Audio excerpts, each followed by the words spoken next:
മജ്‌ലിസുകളൊക്കെ ഹബീബായ സല്ലല്ലാഹു അലൈഹി വസല്ലം തങ്ങളുടെ മദ്ഹുകളും അവിടുത്തെ കീർത്തനങ്ങളും അപദാനങ്ങളും പാടിയും പറഞ്ഞുമൊക്കെയുള്ള ഇത്തരം മജ്‌ലിസുകൾ, അവിടെ വെച്ചുള്ള ദുആകളെല്ലാം നമ്മുടെ കുട്ടികളുടെ ജീവിതത്തിന് അല്ലാഹു നല്ല ബറക്കത്ത് കൊടുക്കാൻ കാരണമാകും. പ്രത്യേകിച്ച് നമ്മിൽ ഈമാൻ വളരെ കുറഞ്ഞു വരുന്നൊരു കാലത്താണ് നമ്മൾ ജീവിക്കുന്നത്. ഒരു രോഗമുണ്ടായാൽ ഒരു ഡോക്ടറെ നമ്മൾ സമീപിക്കുമ്പോൾ അള്ളാഹുവിനുള്ള വിശ്വാസത്തെക്കാൾ വലിയ വിശ്വാസമാണ് ആരെക്കുറിച്ച്? ഡോക്ടറെ കുറിച്ച്. ആ ഡോക്ടർ തരക്കേടില്ല എന്ന രൂപത്തിൽ അവിടെ ഫീ എത്രയാണെങ്കിലും 500-1000 രൂപ കൊടുക്കാൻ നമുക്കൊരു പ്രയാസമല്ല.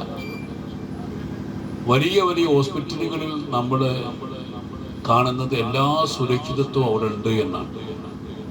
ഇതൊക്കെ നിയന്ത്രിക്കുന്ന റബ്ബുൽ ആലമീനായ തമ്പുരാനെ കുറിച്ചുള്ള ഓർമ്മയും ബോധമൊന്നും നമുക്കുണ്ടാകാറില്ല. ഭൗതികമായ നമ്മുടെ നമ്മുടെ വല്ലാത്ത പിടിമുറുക്കം ആ രൂപത്തിലൊക്കെ നമ്മുടെ മനസ്സിനെ വരിഞ്ഞു മുറുക്കിയിട്ടുണ്ട്. ഈമാന് കുറഞ്ഞു പോവുക, നമുക്ക് അള്ളാഹുവിനെ കുറിച്ചുള്ള വിശ്വാസം കുറഞ്ഞു പോവുക, വേറെ ഈ കാണുന്ന ഈ മായാജാലത്തിലൊക്കെ വല്ലാത്ത വിശ്വാസം ഉണ്ടാകുക, ഈ നിരക്കൊക്കെയുള്ള ഒരു ജീവിതത്തിൻ്റെ ഘട്ടത്തിലാണ് നമ്മൾ ജീവിക്കുന്നത്. നമ്മുടെ മക്കളൊക്കെ ഭാവി എന്താണെന്ന് അള്ളാഹു ആയാലും അള്ളാഹു തല നമ്മുടെ മക്കൾക്കൊക്കെ ഹൈറായ ഭാവി കൊടുക്കട്ടെ.